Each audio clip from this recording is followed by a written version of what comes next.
the viewport of the asterisk Meridian's Hope, framed Thessara Prime like a jewel someone had carelessly tossed into the velvet of space.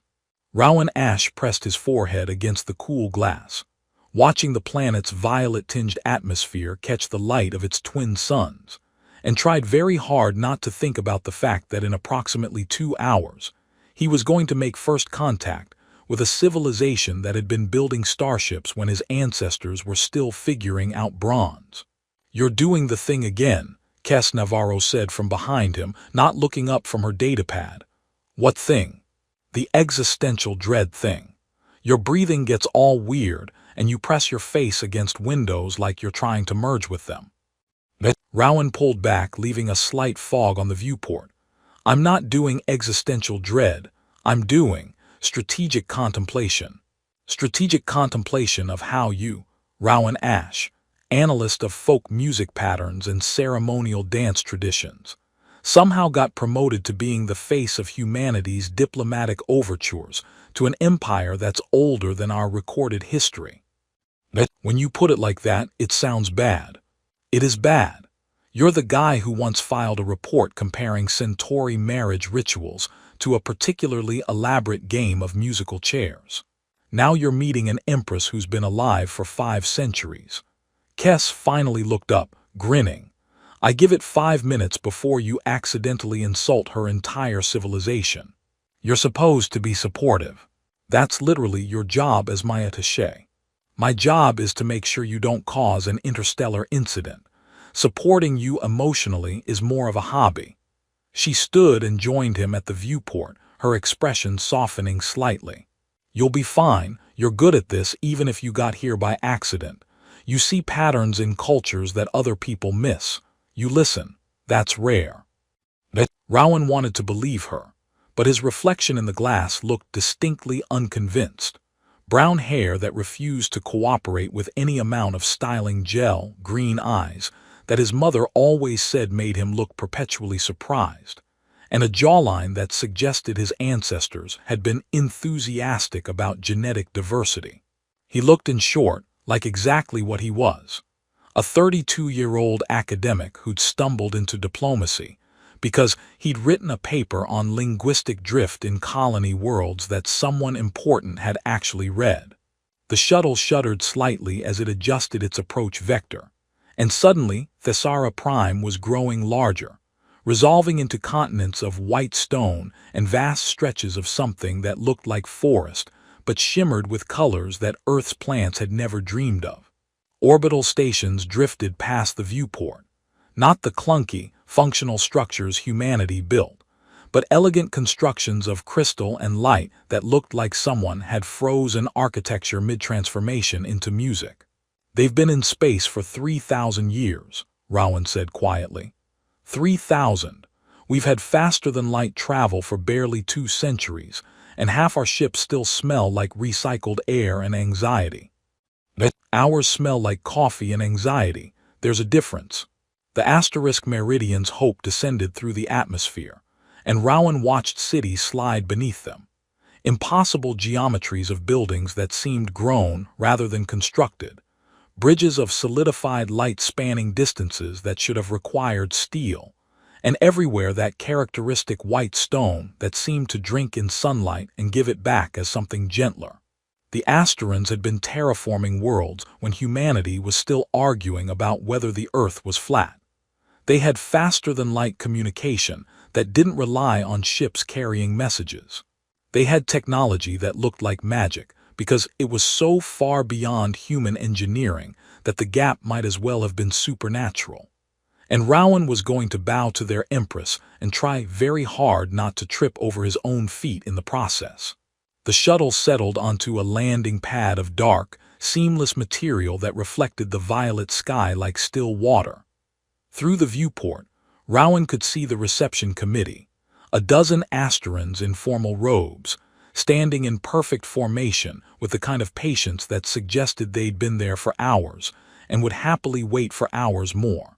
Even at this distance, he could see their distinctive silhouettes, humanoid but different in ways that sparked something ancient in the human hindbrain, an uncanny valley that whispered almost but not quite. Show time, Kess said, straightening her uniform. Remember, bow once, not twice. Don't make direct eye contact unless she initiates it. Don't joke about anything related to death, time, or the number 7, which is apparently unlucky here. And for the love of everything, don't ask about her age. I wasn't planning to ask about her age. You asked the Diluvian ambassador how old their parliament building was, and it turned out to be a profound insult, suggesting political instability. How was I supposed to know that? Cultural briefings, Rowan. They're not just decorative documents. The airlock cycled open with a hiss, and Rowan's first breath of Thessara Prime's air was a shock, cleaner than anything he'd ever tasted, with a faint sweetness that suggested flowers he'd never seen. The gravity was slightly lighter than Earth standard, making him feel momentarily buoyant, as if the planet itself was trying to lift him up. The Asteran who approached them moved with a grace that made Rowan feel like he was watching someone glide rather than walk. She was tall, even by human standards, with pale skin that seemed to hold a subtle luminescence in those eyes. The eyes were what got him, glowing with a soft amber light that definitely wasn't standard human biology. And the ears. Long, elegant, rising to delicate points that twitched slightly as she studied him, as if they were listening to frequencies he couldn't hear. "Cultural specialist Ash," she said, her voice carrying a musical quality that made even bureaucratic formality sound like poetry. "I am Counselor Theris. I will escort you to the presentation ceremony." "Thank you," Rowan managed, then added, because his mouth sometimes worked independently of his brain, "Your orbital stations are beautiful. They look like someone convinced architecture to have feelings." Theris's expression didn't change, but one of her long ears twitched slightly. "That is an unusual description." "He does that," Kess said quickly. "Poetic observations. It's cultural appreciation." "I see." Theris turned, clearly expecting them to follow. "The Empress is waiting. We should not delay." They walked through corridors that made Rowan want to stop and study every surface. Walls that seemed to contain captured starlight, floors of that same dark reflective material, and gardens visible through transparent barriers, growing in geometric patterns that his pattern recognition instincts told him meant something, though he couldn't decipher what. Asterans they passed barely glanced at them, too polite or too accustomed to alien visitors to stare, but Rowan felt every one of those subtle, curious looks like a physical weight. "The ceremony is straightforward," Theris said as they walked, her tone suggesting she'd given this briefing 1,000 times before. "You will be announced. You will approach the throne. You will bow. The Empress will acknowledge you. This ritual has been performed for visiting dignitaries for centuries. It is precise. It is dignified. It is," she paused, turning to look at him with those unsettling amber eyes, "not an opportunity for improvisation." "I'm not planning to improvise. You asked our orbital stations if they have feelings. That was more of an observation then. No improvisation." They reached a set of doors that made everything else Rowan had seen look like a rough draft. Massive panels of midnight blue crystal, carved with patterns that seemed to shift when he wasn't looking directly at them, rising at least 20 feet high. Beyond them, he could hear the murmur of hundreds of voices, the assembled court waiting for the entertainment of watching a human fumble through their rituals. Theris placed her hand on the door, and it responded to her touch with a soft chime that Rowan felt in his bones. "Empress Vindara has ruled the Asteran Dominion for 517 years. She has met thousands of dignitaries from hundreds of species. You are not special to her. You are a formality. Approach with respect, follow protocol precisely, and this will end smoothly." "No pressure then," Rowan muttered. The doors began to open, revealing a vast chamber lit by floating orbs of soft light, and Rowan had exactly one thought before his legs started carrying him forward. "Please don't let me be the human who ruins everything by falling on his face in front of an immortal empress."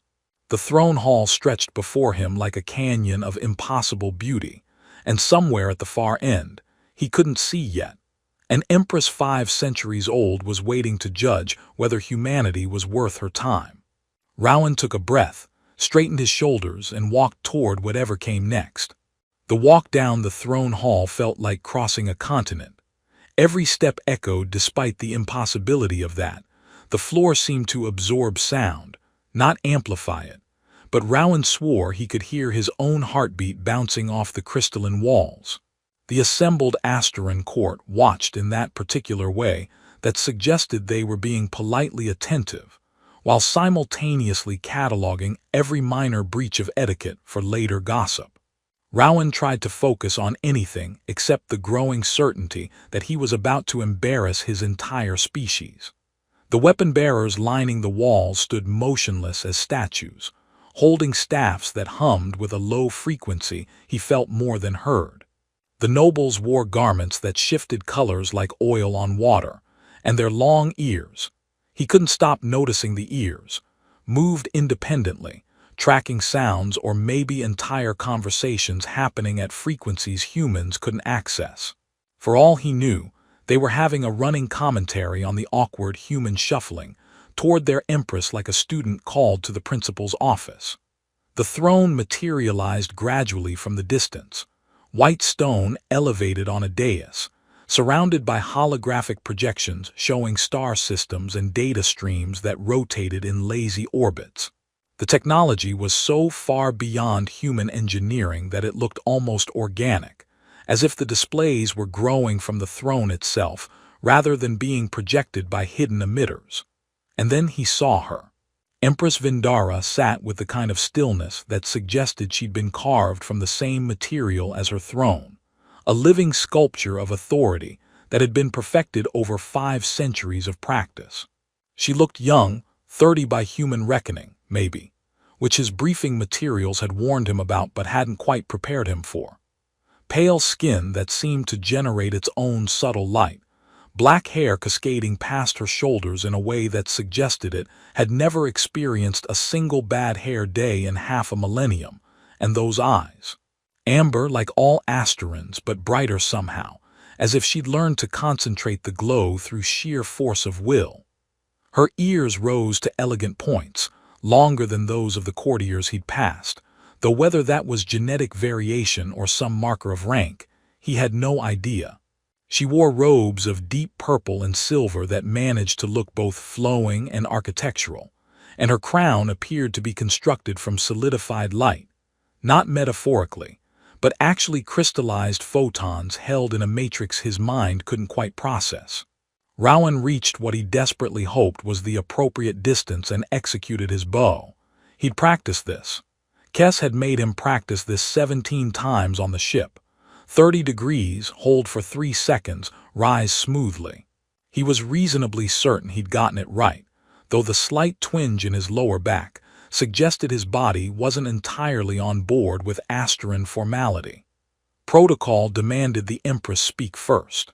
The briefing had been very clear about this. The Empress always initiated the exchange with a formal greeting, acknowledging the visitor's presence and expressing the Dominion's willingness to engage in cultural exchange. It was a script worn smooth by centuries of repetition. The silence stretched. Rowan kept his head lowered, watching the reflection of the floating light orbs in the dark floor, and tried not to think about whether he'd somehow managed to bow wrong. Maybe 30 degrees was offensive. Maybe he was supposed to hold it for 4 seconds.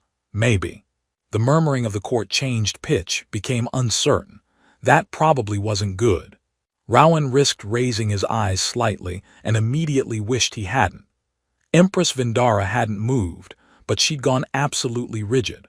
Her hands, which according to every recording he'd studied were supposed to rest calmly on the throne's armrests, were gripping them with enough force that he could see the tension in her fingers even from this distance.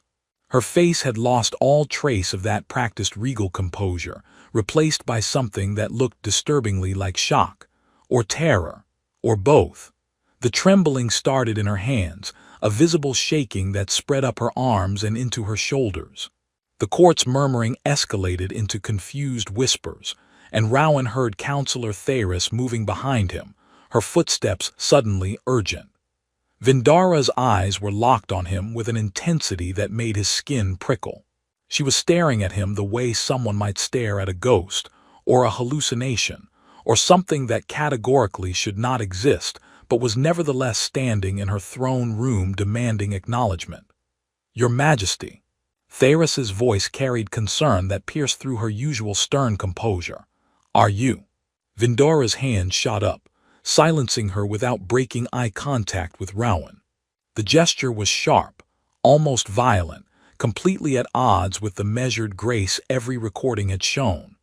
The trembling was getting worse. Her lips moved, forming words that didn't carry across the distance, and Rowan had the terrible certainty that whatever was happening, it was somehow his fault even though he'd done literally nothing except exist in her general vicinity. The Empress stood abruptly, her chair scraping against stone with a sound that jarred through the hall like breaking glass. The assembled court went silent so quickly that Rowan could hear his own breathing, fast and shallow, and definitely not appropriate for diplomatic occasions. Vindara's voice, when it came, bore no resemblance to the strong, commanding tone he'd heard in the recordings. It was fractured, barely controlled, carrying an edge of something that might have been grief or panic or desperate confusion. "Everyone leave." The court didn't move, frozen in collective shock. Now, the word came out as something between a command and a scream. "All of you, out."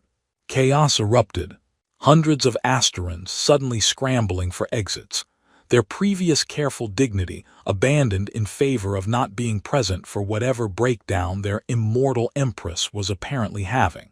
Rowan stood frozen in the center of it, a stone in a river of fleeing courtiers, genuinely unsure whether he should run with them or maintain his bow or just sink into the floor and disappear. Counselor Theris hesitated at the nearest doorway, her hand on the frame, looking back with an expression that suggested she was watching her entire worldview collapse in real time. "Your Majesty, I should." "Out." Vindara's voice was quieter now but somehow more terrible for it. "Please, Theris, just out." The counselor left, and the massive doors swung closed behind her with a resonant boom that made Rowan flinch. The silence that followed was worse than the chaos. He could hear the hum of the holographic displays, the faint whisper of air circulation, and the ragged sound of Vindara's breathing as she stood behind her throne, both hands gripping its back now, still trembling. Rowan tried, then stopped because what exactly was he supposed to say? "Sorry for existing in a way that apparently broke your brain." Vindara descended from the dais slowly, each step careful, as if she were approaching something dangerous or precious. She moved around him in a wide circle, studying him from every angle, and Rowan stood perfectly still, because moving seemed like it might shatter whatever fragile control she was maintaining. She stopped directly in front of him, close enough that he could see the fine details of her face, the subtle luminescence of her skin, the way her pupils contracted and dilated as if she were trying to focus on something just beyond normal perception, the minute tremors still running through her hands.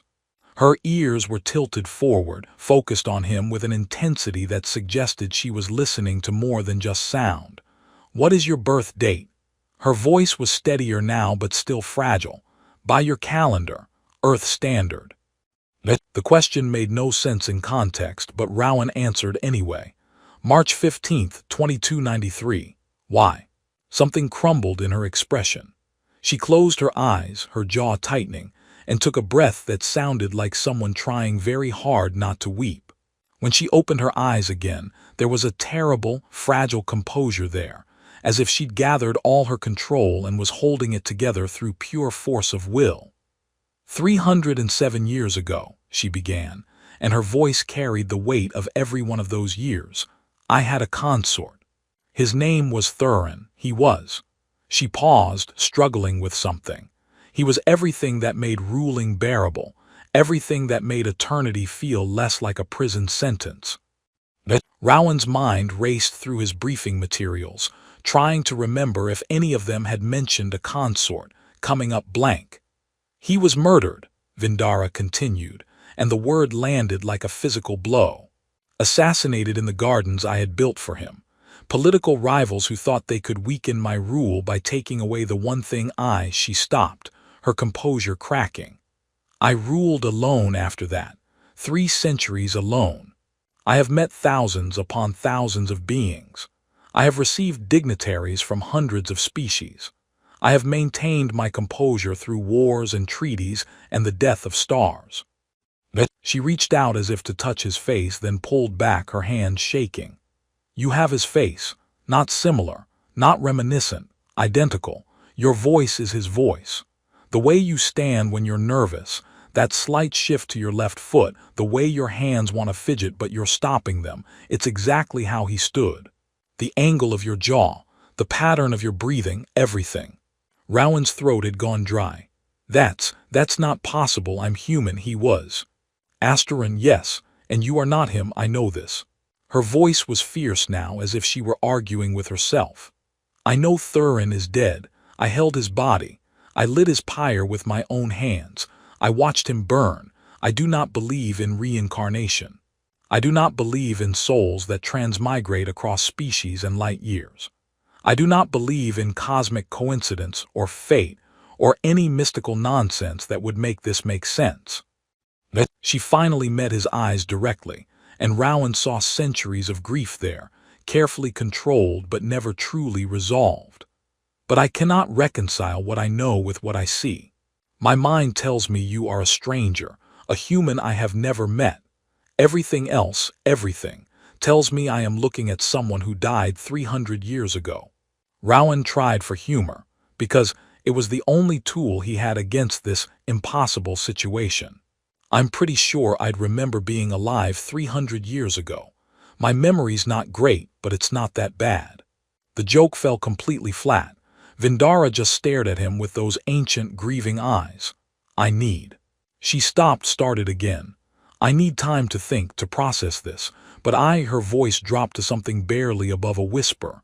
I cannot send you away, not yet. Not until I understand what this is. Can you stay at the palace? Just for a while. It wasn't really a question, but Rowan nodded anyway, because what else could he do when faced with 5 centuries of grief looking at him with desperate hope? I'll stay. The quarters Vindara showed him to were, according to her carefully controlled voice, Thurin's chambers, preserved exactly as they were, which explained why Rowan felt like he'd walked into a museum exhibit titled Dead Man's Bedroom. Please don't touch anything. I understand this is unusual, Vindara said from the doorway, her composure rebuilt but visibly fragile, like ice over deep water. If you would prefer other accommodations. No, it's fine. Rowan turned in a slow circle, taking in the space. Large windows overlooking gardens that glowed faintly in the gathering dusk, furniture that looked grown rather than built, and walls covered in star charts that his navigator's instincts immediately recognized as routes through the sector. Though I have to say, staying in a dead guy's room when I apparently look exactly like him is definitely in my top 10 weirdest diplomatic assignments. Your top 10? For the first time since the throne room, something like curiosity flickered across her face. Number 7 was the time I accidentally agreed to a ritual marriage on Kepler 442b because I thought I was just accepting appetizers. Number 3 involved a translation error that convinced an entire planetary council I was their prophesied fish god. This one's climbing the rankings fast. The corner of her mouth twitched, not quite a smile, but not the devastating grief either. You use humor to deflect discomfort. It's either that or panic, and panic's not great for interstellar relations. He walked to the star charts, running his finger along a route that threaded through what his training recognized as the Helix Nebula region. He was a navigator. Explorer, navigator, cartographer. Vindara stepped into the room, moving to stand beside him at the charts. He mapped 17 previously unknown jump points in the outer sectors. This was his favorite route, through the Helix, past the Antares cluster, out into regions we hadn't properly surveyed. He said space felt less empty when you were the first to see it. Rowan stared at the root and felt something strange flutter in his chest, not quite recognition, but something adjacent to it. I wanted to be a navigator, before I ended up in cultural analysis. My instructors said I had good spatial intuition but terrible people skills, so they shuffled me into anthropology instead. Vindara's hand had drifted to the chart, tracing the same route he'd been studying. Thurin had excellent people skills. He could talk to anyone, make them feel like they were the most interesting person in the sector. He balanced. She stopped, her hand dropping. I should let you rest. If you need anything, the room system responds to voice commands. Just speak and it will assist you. She was at the door when Rowan spoke again. What happened to the people who killed him? Her back stiffened. The Keth Collective, a political faction that objected to our expansion policies. They believed removing Thurin would make me more aggressive in my grief. They miscalculated. Her voice had gone cold, carrying the weight of imperial authority that had ruled for 5 centuries. I spent the next 50 years systematically dismantling their entire power structure. They scattered to the outer territories, broken and exiled. It wasn't enough, but it was all I could do without becoming the tyrant they accused me of being. And now they're all gone. The generation that killed him is dead, yes, but the Keth are long-lived, and grudges have a way of outlasting the people who started them. She glanced back, her expression unreadable. Sleep well, Rowan Ash. Tomorrow we'll try to make sense of the impossible. The door closed behind her with a soft chime, and Rowan was alone in a dead man's room, wearing his face. Sleep didn't come easily. The bed was comfortable, more comfortable than anything on the Meridian's Hope asterisk. But every time Rowan closed his eyes, he saw Vindara's face in the throne room, that mixture of grief and impossible hope. He tried calling Kess on his comm unit, but she'd been quarantined back at the diplomatic compound for security processing, which he suspected was code for, "We're not sure what's happening, but we're keeping the other humans contained until we figure it out." Around what his body insisted was 3 in the morning despite Thessara's 30-hour rotation. Rowan gave up on sleep and wandered to the windows. The gardens below were lit by bioluminescent plants that pulsed in slow, rhythmic patterns, blues and violets and colors he didn't have names for. Paths wound between carefully cultivated sections, each area distinct but flowing naturally into the next. He spent hours down there. Vindara's voice came from behind him, and Rowan nearly jumped through the window. She stood in the doorway. She must have overridden the lock somehow, wearing simpler robes now, her hair unbound.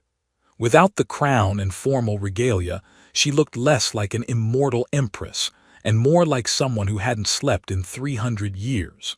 "Sorry, I didn't mean to startle you. I was walking and I saw your light on and she trailed off as if unsure why she was there. Couldn't sleep either. I don't require as much sleep as humans. One of the advantages of Asteran physiology." She moved to stand beside him at the window. "The gardens were my gift to him.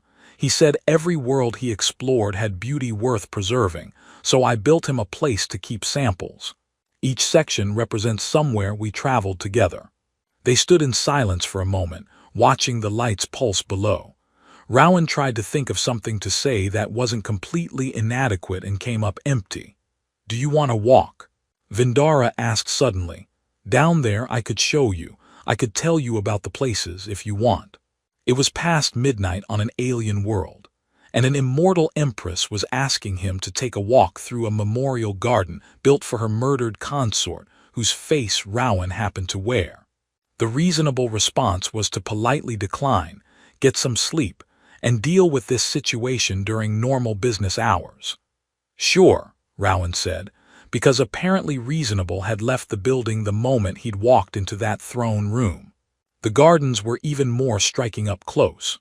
The bioluminescent plants responded to their presence, brightening slightly as they passed, creating pools of light that followed them down the winding paths. Vindara walked with her hands clasped behind her back, her long ears tilted slightly forward as if listening to the garden itself. "This section is from Araxis IV," she said, gesturing to a cluster of crystalline flowers that chimed softly in the breeze. The planet had singing plants. Thurin spent an entire day lying in a field of them, just listening. He said it sounded like the planet was trying to tell him something important, but he didn't know the language. What happened to Araxis IV? Still there, still singing. We established a research station but limited colonization to preserve the ecosystem. She moved to another section, this one featuring dark, vine-like plants that seemed to absorb light rather than emit it. Noctis Prime. The entire planet exists in permanent twilight. Its rotation is tidally locked to its star. Thurin loved it there. Said darkness wasn't the absence of light but a different kind of presence. Rowan found himself studying the plants with genuine interest. That's actually philosophically sophisticated for someone who spent his time mapping jump points. He read constantly. Philosophy, poetry, technical manuals. He consumed information like it was sustenance. Vindara's voice had softened, losing some of that careful control. He used to joke that if he read enough, eventually he'd find the instruction manual for existence and figure out what we were all supposed to be doing. Did he find it? He said the closest he got was a particularly good sandwich recipe on a colony station near Rigel. This time she actually smiled, small and sad but genuine. He had this theory that the meaning of life was probably something absurdly simple that we were all overthinking. Like maybe the universe just wanted us to try interesting sandwiches and look at stars. Rowan laughed before he could stop himself. Okay, I have to admit, that's exactly the kind of thing I would say. My dissertation advisor nearly failed me because I suggested that ritual feast preparation might be more about the food being good than symbolic meaning. Vindara stopped walking, turning to look at him with an expression he couldn't quite read. You do that. The same kind of irreverent insight wrapped in humor. Thurin could be in a diplomatic negotiation that was falling apart, and he'd make some observation that was simultaneously ridiculous and profound, and suddenly everyone would remember they were people before they were politicians. It's a defense mechanism mostly. If you can make someone laugh, they're less likely to shoot you. He said almost exactly that once, after a particularly tense meeting with the Diluvian Confederacy. Her voice had gone quiet. You even phrase things the same way. They had reached what appeared to be the garden center, a clearing with a fountain that flowed upward instead of down, water climbing in spiraling ribbons toward the sky before misting back into the pool at its base. The physics of it made Rowan's brain hurt. This was his favorite spot, Vindara said. He proposed to me here. Well, your people would call it a proposal. Asterans call it a soul binding, which sounds more dramatic than it is. She sat on the edge of the fountain's pool, trailing her fingers through the water. He said that water flowing upward was proof that the universe didn't have to follow anyone's rules, so neither did we. Rowan sat beside her, careful to maintain a respectful distance. What did you say? I told him that was terrible physics and worse philosophy. The smile again, stronger this time. And then I said yes. The water climbed and fell, defying gravity through technology Rowan couldn't begin to understand. Somewhere in the gardens, night-blooming flowers released fragrance that smelled like hope and regret mixed together. I don't know what I am, Rowan said finally. If I'm him somehow, or just someone who happens to look like him, or something else entirely, but I know I'm not trying to replace him. I couldn't even if I wanted to. I know. Vindara's hand had stilled in the water. My mind knows, but the rest of me. She looked at him, and in the fountain's strange light her eyes seemed to glow brighter. The rest of me keeps forgetting you're a stranger. Before Rowan could respond, his vision blurred. Not physically, the gardens were still clear, but something else overlaid them. A memory that wasn't his, standing in this exact spot, younger somehow, laughing at something, and Vindara's voice saying you're impossible with affection rather than frustration. The image lasted maybe 2 seconds before snapping away, leaving him dizzy.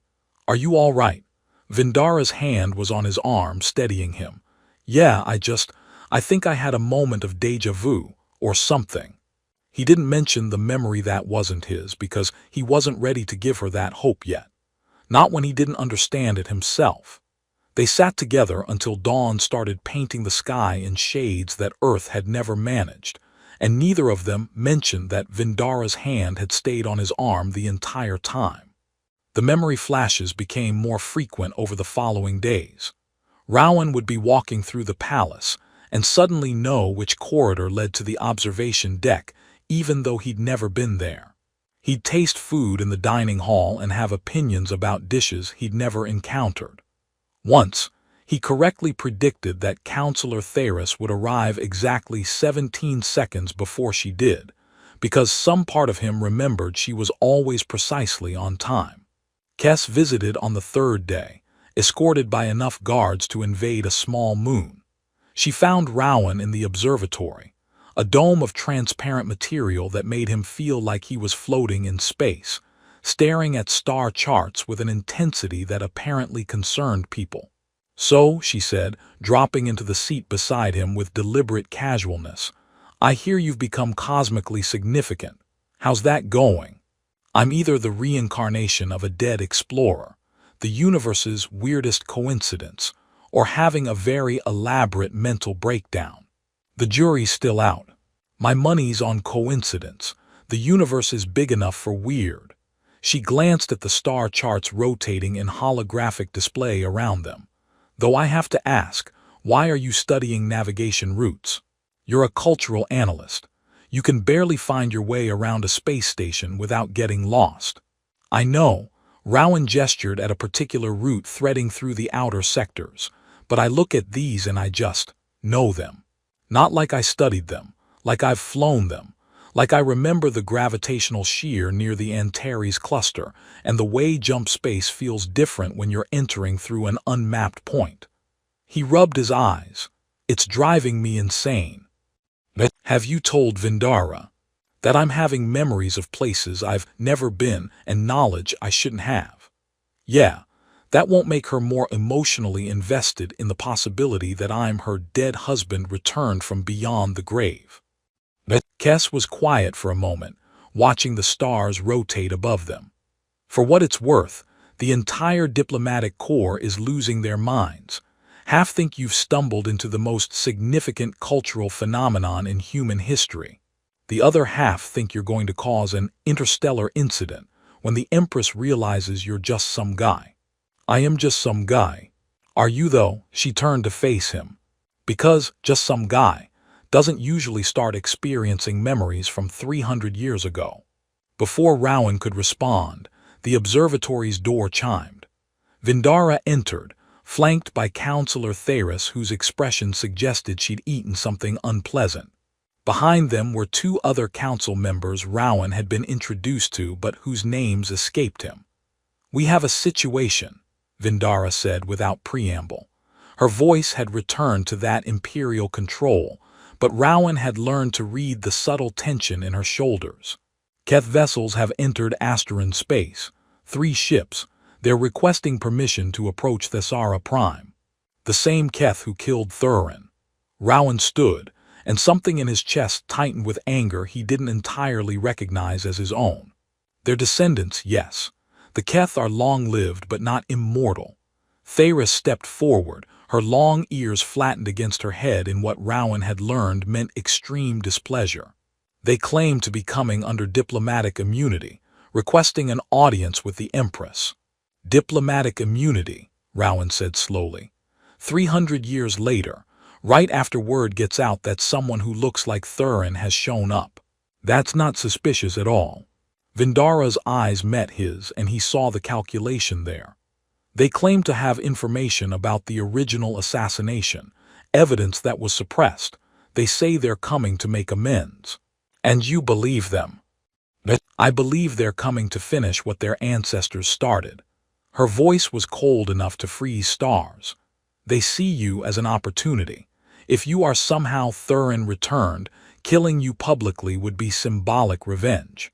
If you're not, killing you still destabilizes my rule by forcing me to relive his death. Cass stood abruptly. Then send him away, put him on a ship back to human space before they arrive. No. The word came out of Rowan's mouth before his brain caught up, and he realized with distant surprise that he meant it. I'm not running. If they're coming here because of me, then I should be here. That's suicide dressed up as bravery, Cass said flatly. Maybe, or maybe it's what Thurin would have done and some part of me remembers that.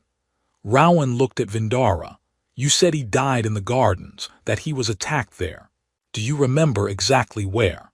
The eastern quadrant near the Araxis section. Her voice had gone quiet. Why? Because 2 days ago I was walking past that area, and I had a panic attack for no reason. My heart started racing, my hands went numb, and I felt like I was going to die. It passed after a minute, but I knew something terrible had happened there even though I'd never been told. The council members exchanged glances. Theris spoke carefully. That could be psychological suggestion. You knew someone died in the gardens. Your mind created a response. Except I didn't know where in the gardens. You never told me that detail. Rowan turned back to Vindara. I knew because some part of me remembers dying there. The silence that followed was broken by one of the other council members. An older Asteran whose name Rowan finally remembered was Councillor Varen. If you are truly Thurin returned, then you understand military tactics. The Keth won't come for a simple audience. They'll come with a plan. Then we make a better plan. Rowan moved to the star charts, his hands moving through the holographic display with a confidence that felt borrowed. They'll expect Vindara to be defensive, protective. They'll expect her to keep me hidden or heavily guarded. So we do the opposite.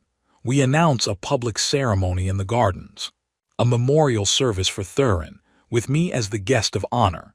That's insane, Theris said. It's bait, Vindara countered, and something like grim approval entered her voice. We control the location, the timing, the security. If they want to make a move, they have to do it on our terms. And if they actually just want to talk, Kess asked. Rowan smiled without humor. Then we have a lovely memorial service and everyone goes home disappointed. The next 3 days passed in a blur of preparation that felt both alien and familiar. Rowan found himself making tactical suggestions that the palace guard actually implemented. He identified sight lines in the gardens that would provide cover, suggested patrol patterns that felt right even though he had no military training, and correctly predicted that the Keth would arrive exactly 6 hours before the scheduled ceremony because they'll want time to scout, but not enough time for us to change our plans. He was right. The Keth ships entered orbit precisely on schedule, and their delegation, led by a severe-looking Keth named Coordinator Bresh, requested an immediate preliminary meeting. Vindara granted it with icy courtesy in a receiving room chosen specifically because it had no strategic value whatsoever. Rowan attended because he was apparently suicidal, though he preferred to think of it as committed to seeing this through. The Keth were humanoid but broader, their skin tone a deep bronze that seemed metallic in certain lights, their ears shorter than Asteran's but still distinctly pointed. Bresh studied him with undisguised interest. So, Bresh said after the formal greetings concluded, you are the human who wears a ghost's face. I'm the human who apparently looks like someone your ancestors murdered, yeah. Rowan kept his voice level. How does that feel, inheriting someone else's war? How does it feel inheriting someone else's memories? Bresh countered. Don't deny it. Our intelligence suggests you've been exhibiting knowledge and behaviors consistent with Thurin's documented patterns. Vindara's hand moved slightly, not quite reaching for the ceremonial blade at her hip, but close. State your purpose, Coordinator. You didn't come here to discuss philosophy. Bresh leaned back, studying them both. 300 years ago, my ancestors made a choice. They believed removing the Empress's consort would destabilize Asteran expansion. They were wrong. It only made her more formidable. He paused.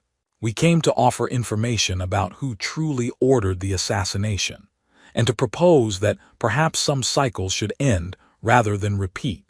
Information, Vindara said flatly.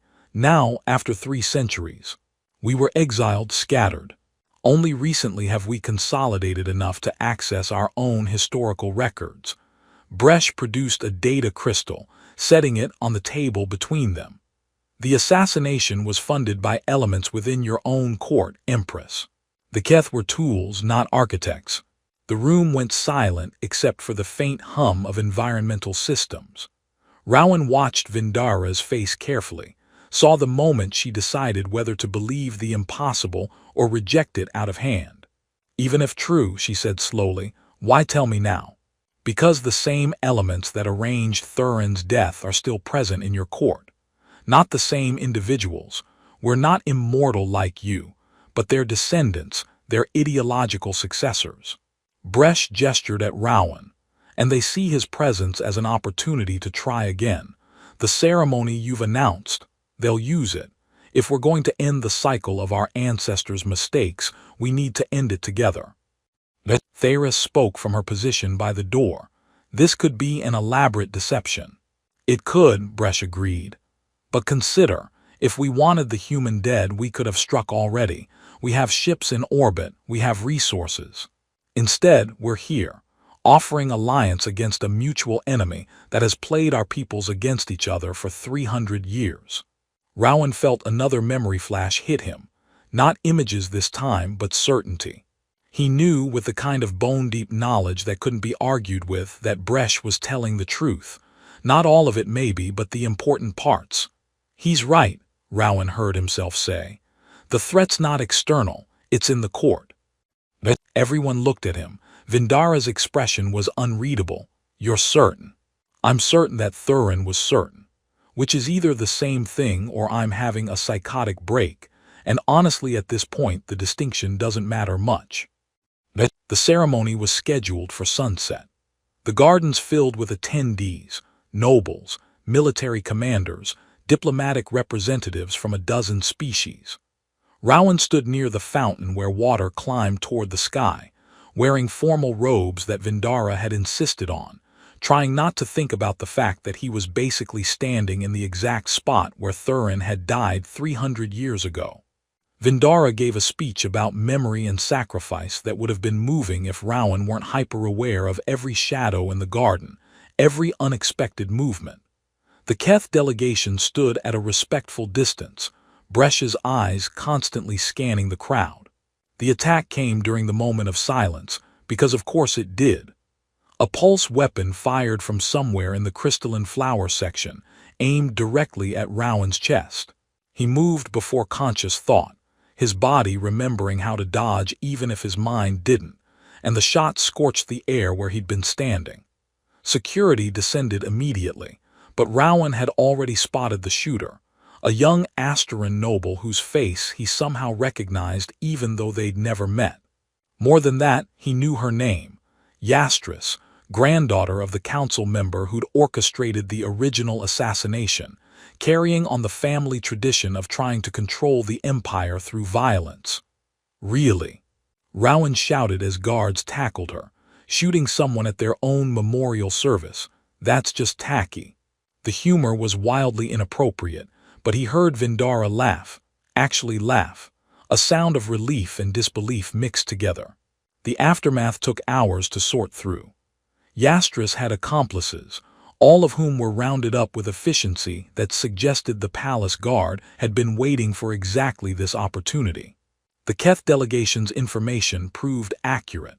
The conspiracy had deep roots in families that had opposed Vindara's policies for centuries. Rowan found Vindara in the observatory after it was all over, sitting in the dark and watching stars he was learning to name. So, he said, sitting beside her, I survived my own memorial service. That's got to be a first. You moved like him. Her voice was soft, not similar, exactly, like you trained your entire life for that specific dodge. Maybe I did, 300 years ago. He looked at the stars, at the roots he somehow knew by heart. I don't think I'm Thurin, not completely, but I don't think I'm entirely just Rowan Ash either. I think maybe I'm something in between, a bridge between who he was and who I am. And what does that mean? I have no idea, but I know I'm not leaving. He turned to face her.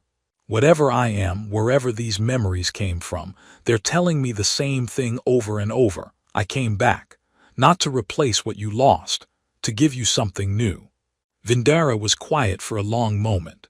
When she spoke, her voice carried the weight of centuries but also something lighter. Thurin used to say that the universe doesn't do closure, it just does new chapters. Smart guy. Insufferable actually, but I loved him anyway.